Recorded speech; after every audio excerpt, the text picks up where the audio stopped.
Namaste, everyone, and welcome to today's podcast. In this episode, we have a very special guest, an experienced sales professional who shares everything you need to know about sales in very simple and practical way. We talk about what really helps people succeed in sales, the strategies that you need, the techniques that actually work, and the common mistakes that most people do because of which they fail. So, if you want to improve your sales skills, grow your business, or understand how sales actually works in your real life, then this conversation is definitely going to give you some valuable insight. So, sit back, listen carefully, and get ready to make notes.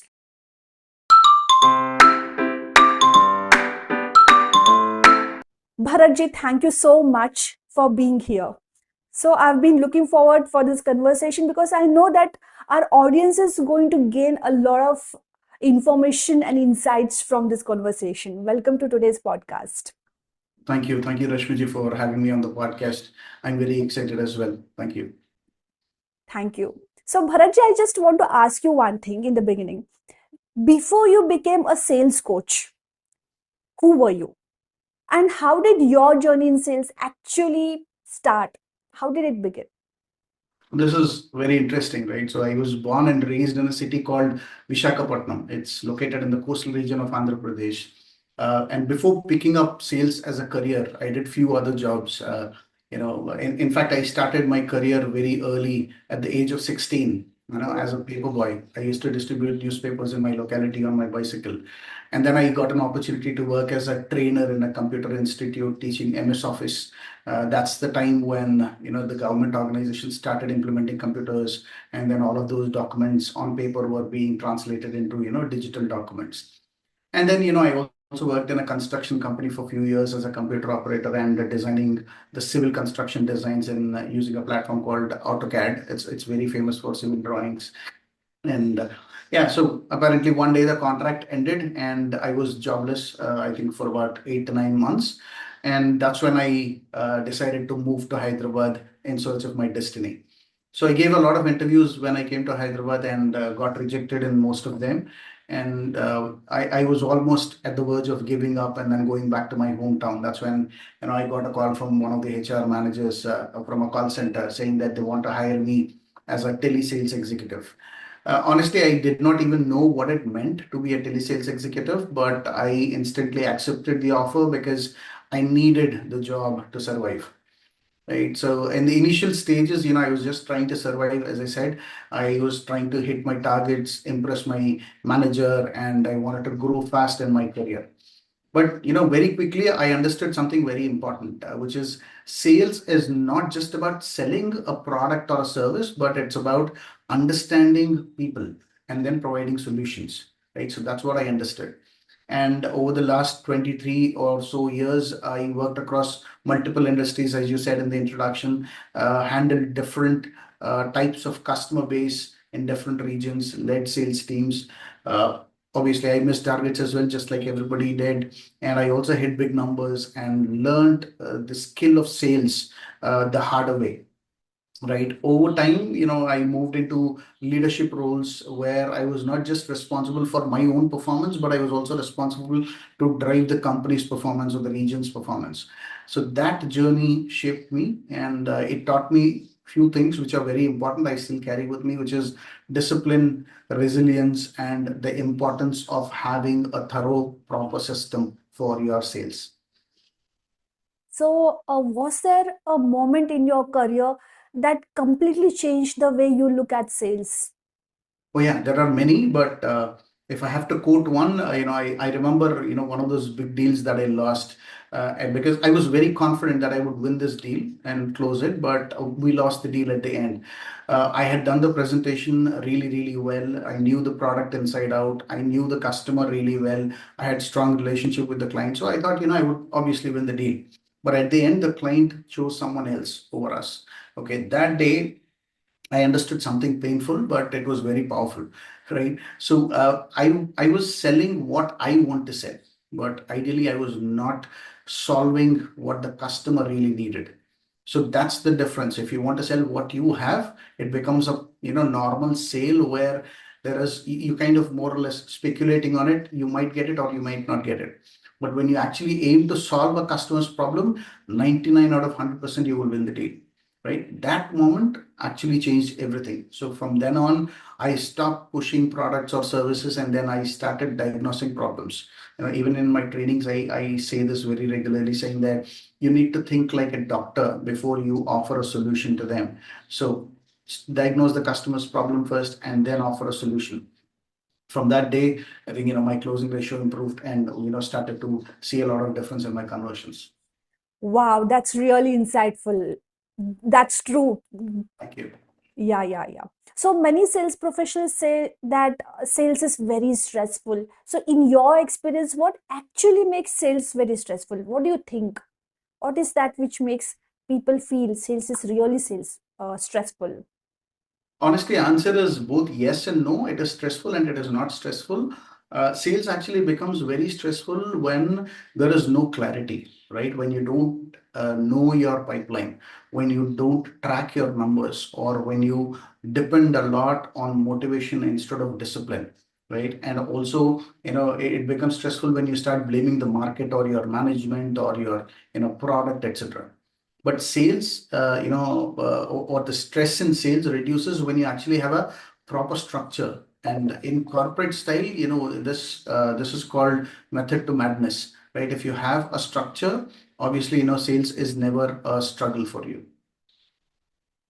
So we need to have proper structure so that we get good sales. Yes. So That's in correct. that case, yeah, Yeah, it will so the not be moment the stressful. salesperson builds a daily routine, let's say, right, for prospecting or Mm, follow-ups or, mm, learning or improving their own skills, mm, stress automatically reduces, because once you have a proper system, results are predictable. So you can predict what is going to come tomorrow.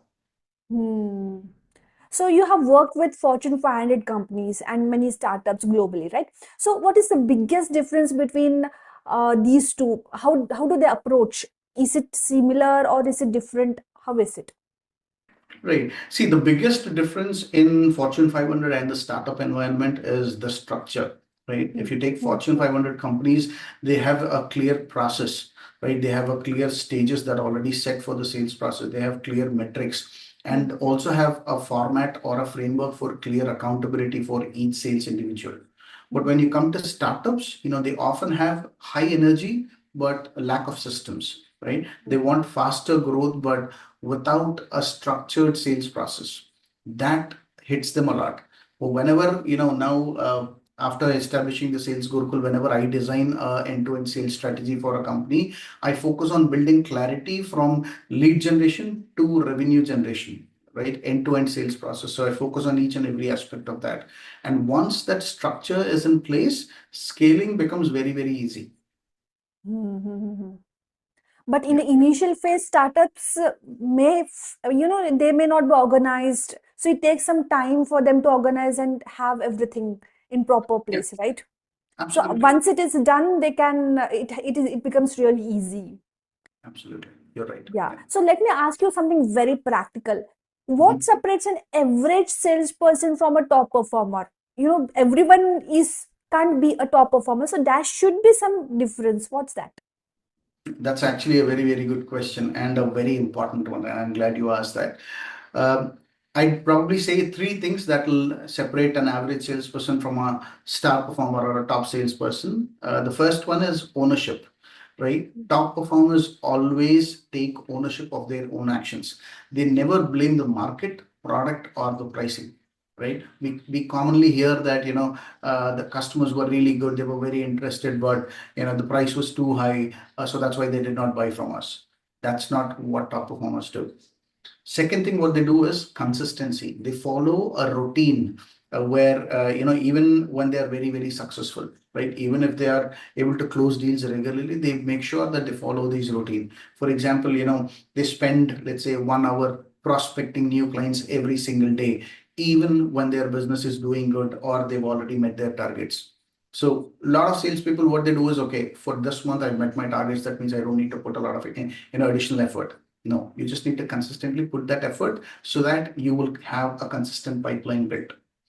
The third thing that they do is emotional control. This is very, very important, and a lot of salespeople miss. The top salespeople, they don't get too excited with one big deal, or they don't get too disappointed when they face a rejection.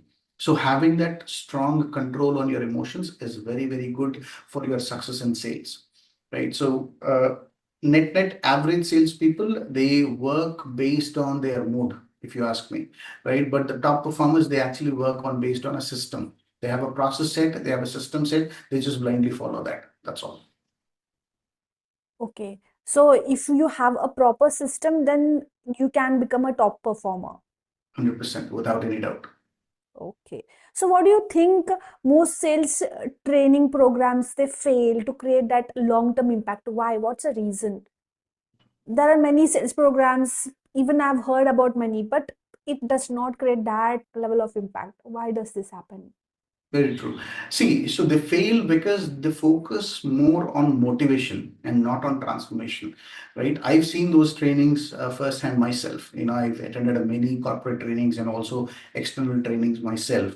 They run for a day or two, a lot of motivational talk, excitement, a nice fancy lunch and some music, etc., and then a lot of claps around. But after 2 or 3 days, what happens? They go back to the same old habits, right? The real growth, if you really want real growth, it requires accountability, practice, and constructive feedback. That happens in mentoring, right? Training without implementation is just entertainment. Okay. So, unlike any other skill in the world, sales is also a skill that needs proper training and then practice and then coaching and feedback. But most people miss this fact, and that's why they struggle to perform.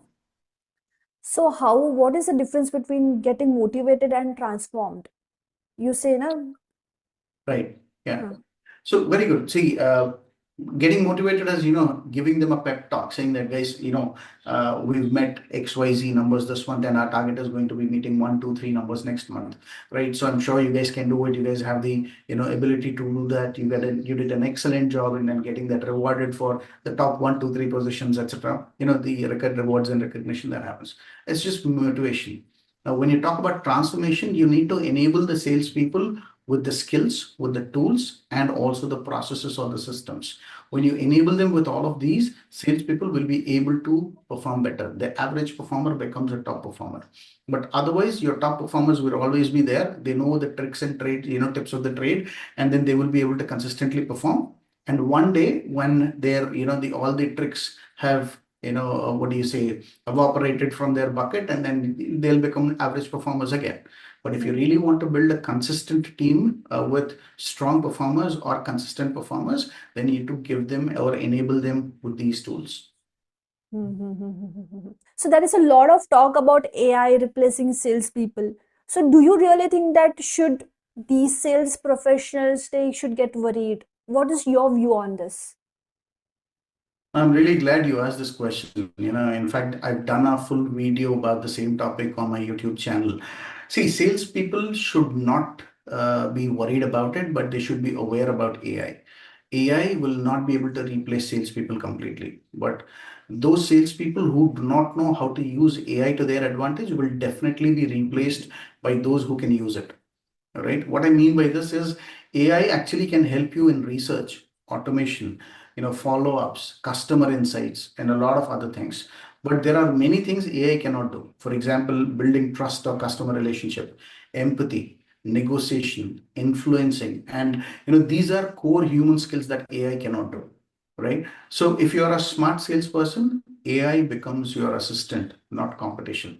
Right. So if you're working on a task-based job in sales, for example, data collation or just lead generation, etc., AI might soon replace you. But if you're someone who masters skills like customer relationship management, negotiation, networking, you cannot be replaced by AI. Right. Remember this, the future belongs to hybrid sales professionals, which means those who are tech smart and also people smart. So those are the people who will actually survive in the coming days. That makes sense. Yes. Instead of worrying this about AI, we can make the best use of it and use it for your advantage. Yeah, this makes sense. Yes. So if Absolutely. someone is stuck in sales for almost, say, 5 years or more than that without any growth, so what would Mhm. you tell them honestly? What should they change? There will be some requirement of change. What do you suggest? Yeah, we see that quite often, right? So most Exactly. salespeople think that they deserve a promotion because Mm, they have more years of experience. But that's not how it works, right? Not just in sales, but any field that you are in. If you have, let's say, I have 15 years of experience, so I need to get promoted as a, senior manager or a director. That's not how it actually works.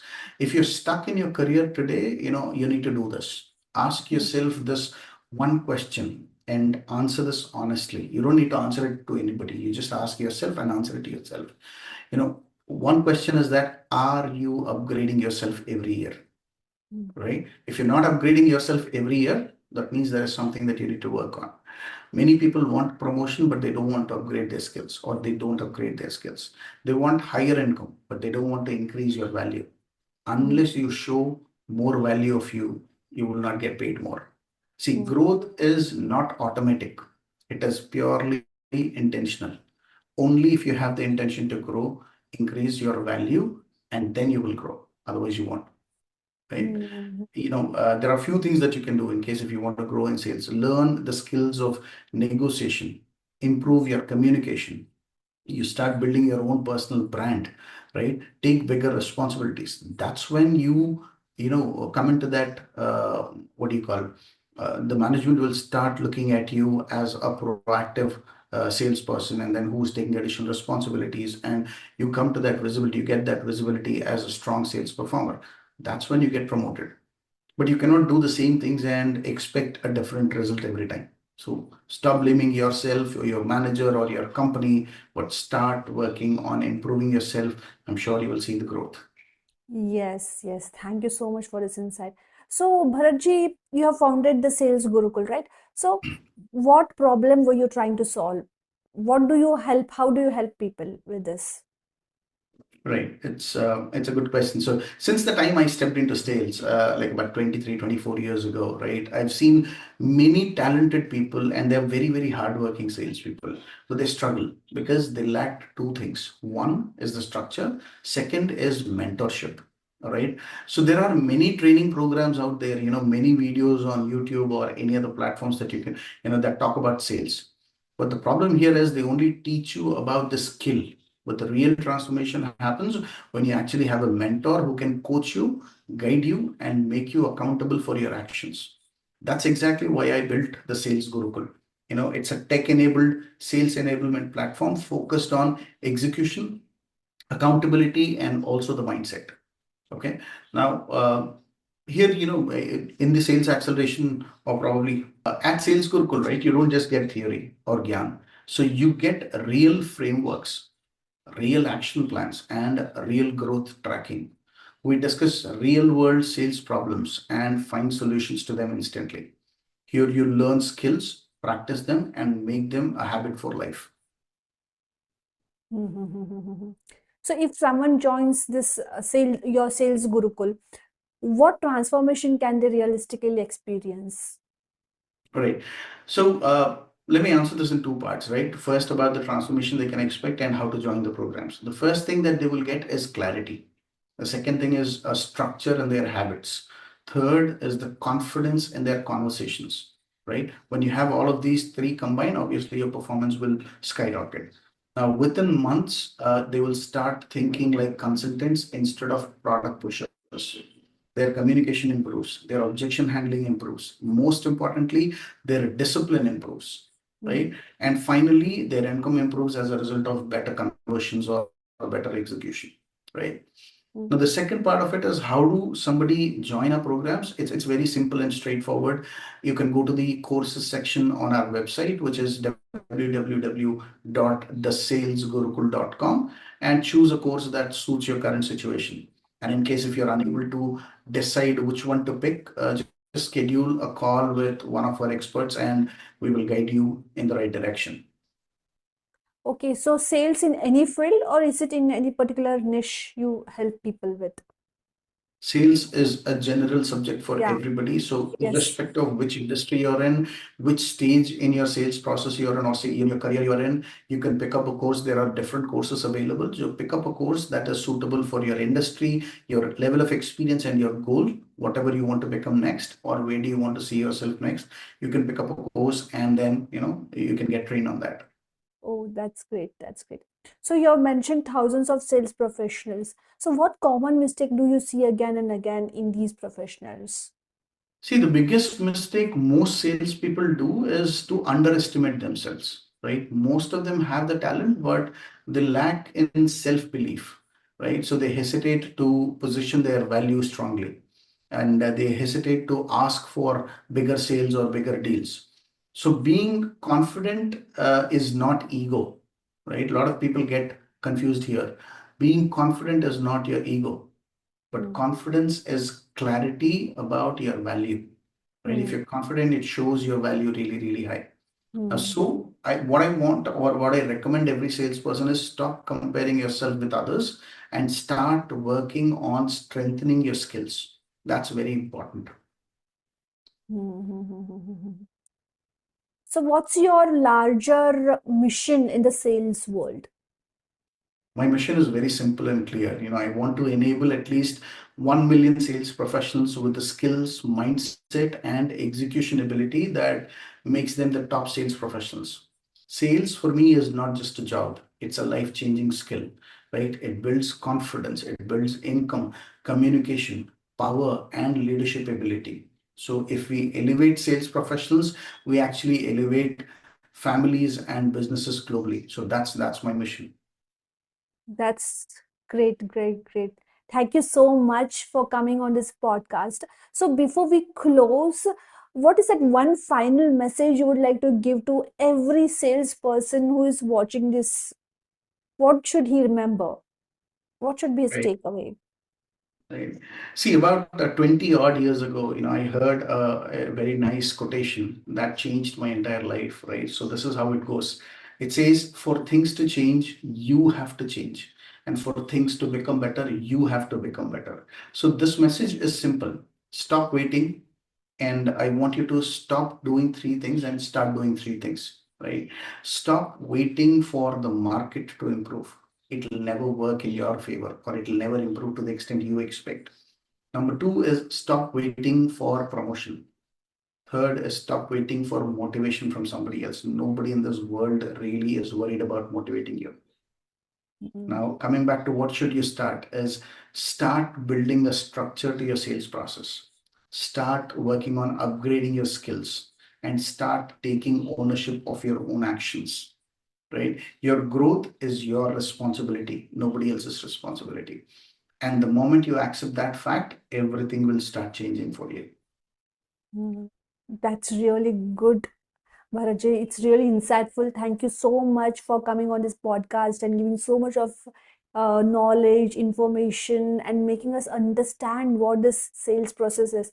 It feels like, yeah, sales can be achieved. This is a skill that can be built with some practice, and you can be a very good salesperson in your own field. Thank you so much for coming. Thank you. Absolutely. I thoroughly enjoyed the conversation. Thank you again for Yes, having me here. Thank you. thank you.